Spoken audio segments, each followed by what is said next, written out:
Not every player can be successful with the team that they started out with. With the 115th draft pick in the 2016 NFL Draft, the Atlanta Falcons select Devondre Campbell, linebacker from Minnesota.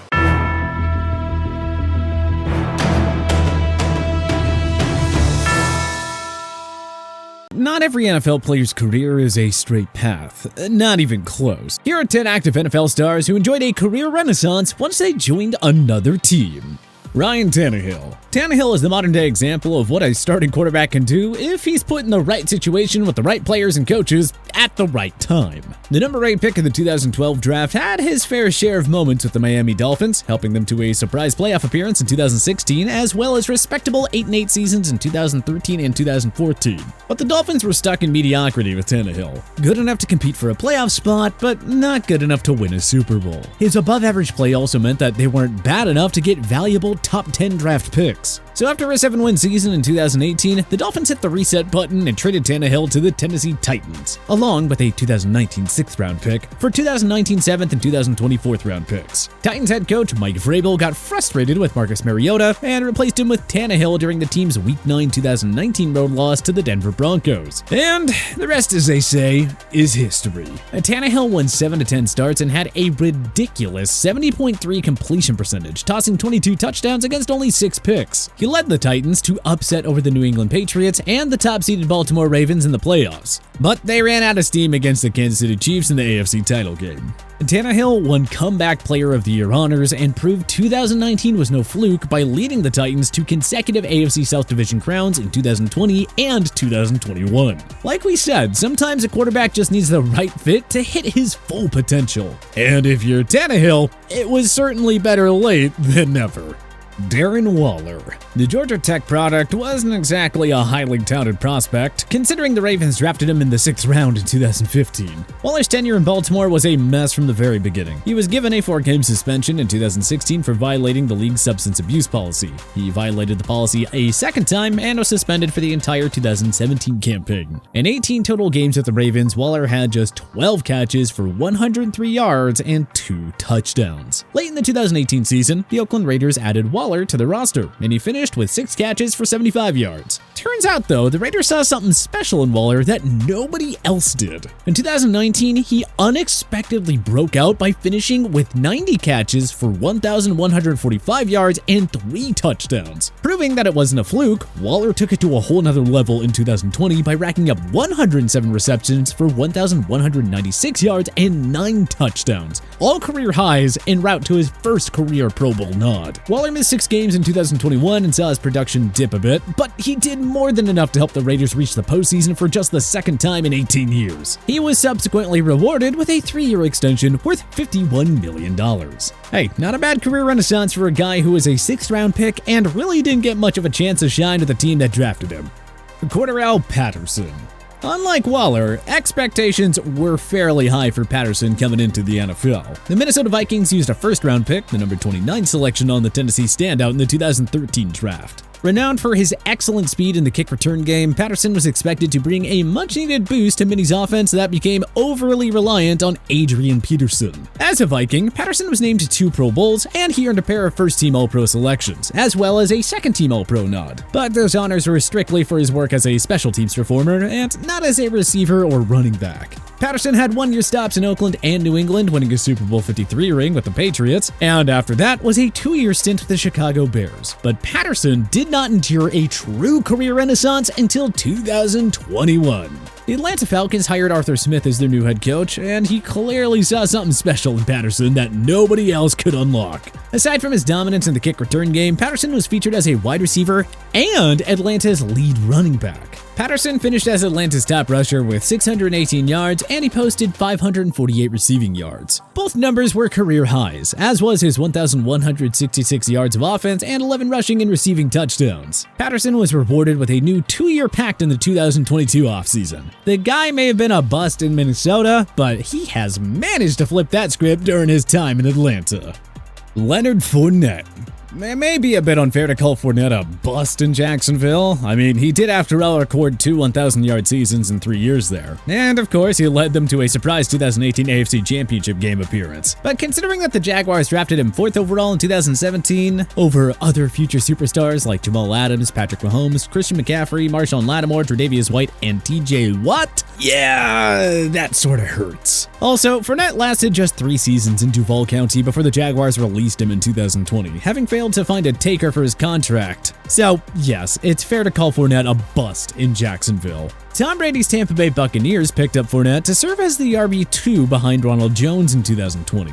Fournette averaged just 3.8 yards per carry and only had 367 rushing yards in 13 appearances. Hardly Renaissance-like, we know. But Fournette turned it on in the postseason and finished with 300 rushing yards and 4 total touchdowns in 4 games, helping the Bucs to a Super Bowl 55 championship. Hence the nickname Playoff Lenny. He re-upped with Tampa in 2021 and racked up 1,266 yards of offense and 10 touchdowns despite missing 3 games. Fournette's efforts were enough to land a 3-year extension with the Bucs worth $21 million during the 2022 offseason. Safe to say that he's making the most of his career renaissance.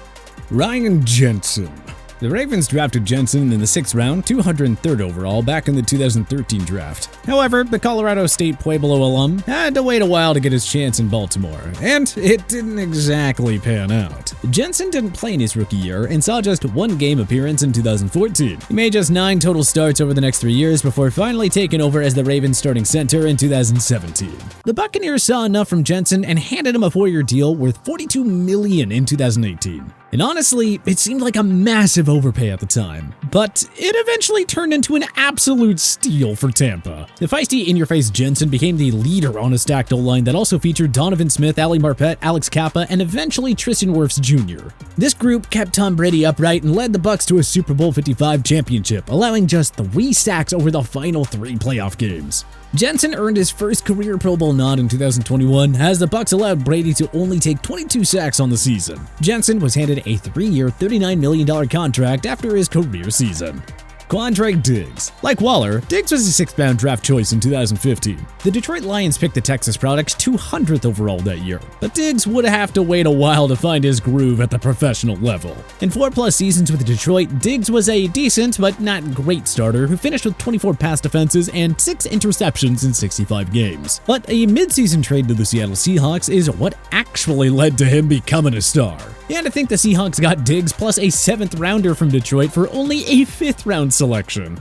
Diggs fit right in from the get-go, recording 3 interceptions in just 5 games and helping Seattle to a wildcard berth. He earned the first of consecutive Pro Bowl nods in 2020 by racking up 5 interceptions and 10 passes defended. The Seahawks finished 12-4 and won their first NFC West Division crown in 4 years. After the 2021 season, the 2-time Pro Bowler signed a 3-year extension worth $40 million. Well-deserved after an unexpected career revival in Emerald City. Demario Davis. Cameron Jordan and Marshawn Lattimore get most of the attention on that stacked New Orleans defense, but if you'll watch him closely, you'll also see just how valuable do-it-all linebacker Demario Davis is to that group. The New York Jets drafted Davis 77th overall in 2012. He was a decent starter there over 4 years, but nothing close to stardom. Davis spent the 2016 campaign with the Cleveland Browns and went back to the Jets in 2017 before signing with NOLA in the 2018 offseason. Davis kicked his game into another gear in the Big Easy right away. He notched 5 sacks, 110 combined tackles, 4 passes defended, and 2 forced fumbles. He racked up 11 total sacks over the next 3 seasons and hit over 100 tackles in each campaign. Davis earned his first 2 career Pro Bowl nods in the 2020 and 2021 seasons, as well as a 2nd-team All-Pro selection in 2019. The moral of the story here, leave the Jets for a top organization like the Saints, and good things will happen. You know, like a career renaissance.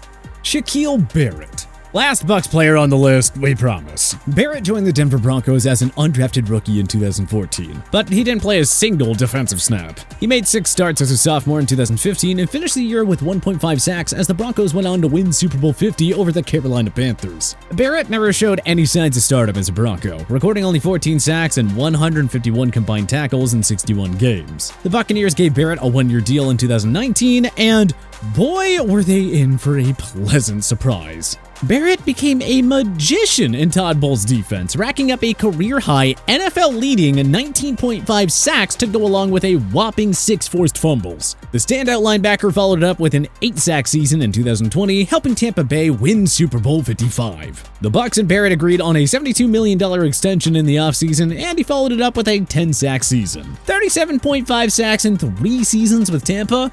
Where was all that production in Denver? Amari Cooper. Cooper's final season in Dallas wasn't his best, and a 2022 trade to the Cleveland Browns may not bode well for his long-term playing future. Only time will tell, though. But Cooper makes this list strictly because of what he accomplished in Big D from 2018 to 2020 after a very frustrating end to his time with the Raiders. The number 4 selection of the 2015 draft recorded back-to-back 1,000-yard Pro Bowl seasons in 2015 and 2016. 2017 was a down year for Cooper, however, as he had just 48 catches for 680 yards and 7 touchdowns in 14 games. He got off to a slow start in 2018, recording 22 receptions for 280 yards and 1 touchdown in 6 games. Oakland then traded Cooper to the receiver-needy Cowboys ahead of the deadline for the hefty price of a first-round pick. Cooper immediately experienced a renaissance and finished with 53 catches for 725 yards and 6 touchdowns in only 9 games with Dallas. That was enough to help the boys capture the NFC East and win their first playoff game in 4 years. Cooper followed it up with 1,000-yard seasons in 2019 and 2020 and asserted himself as a top 10 receiver in the game. In 2021, Cooper had 63 catches for 865 yards and 8 touchdowns. All in all, not bad numbers, but the cap-strapped Cowboys dealt him to Cleveland in the 2022 offseason. Still, the move to Dallas was totally worthwhile for Cooper, who revived his career after looking like he had lost his mojo in Oakland.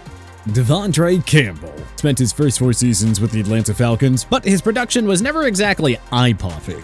His best season, according to Pro Football Focus, was 2017, and even then, Campbell graded in at just 68.3 that year. Campbell attempted a career revival with the Arizona Cardinals in 2020, but PFF graded him at just 49.0 that season. It was just looking more and more like Atlanta's 2016 4th-round pick would never emerge as a star in the NFL. But the Green Bay Packers took a chance on Campbell and signed him just 3 months before the 2021 regular season. All Campbell did was post 2 picks, 5 passes defended, 2 forced fumbles, a pair of sacks, and 146 combined tackles. Campbell finished the 2021 season as PFF's 40th best player with a grade of 86.0. He earned a first-team All-Pro selection and received a shiny 5-year extension worth $50 million in the offseason. It took a few years to get there, but a trip to Titletown was just what Campbell's career apparently needed. But which other active NFL stars enjoyed a career renaissance with another team? Join us in the comment section below. If you like this video and learned a thing or two, clicking the like button helps out a ton, and hey, we appreciate it. If this is your first time coming around to TPS though, subscribing is a great idea, because we put out videos like this every single day. But as always, thanks for watching, and we'll see you guys next time.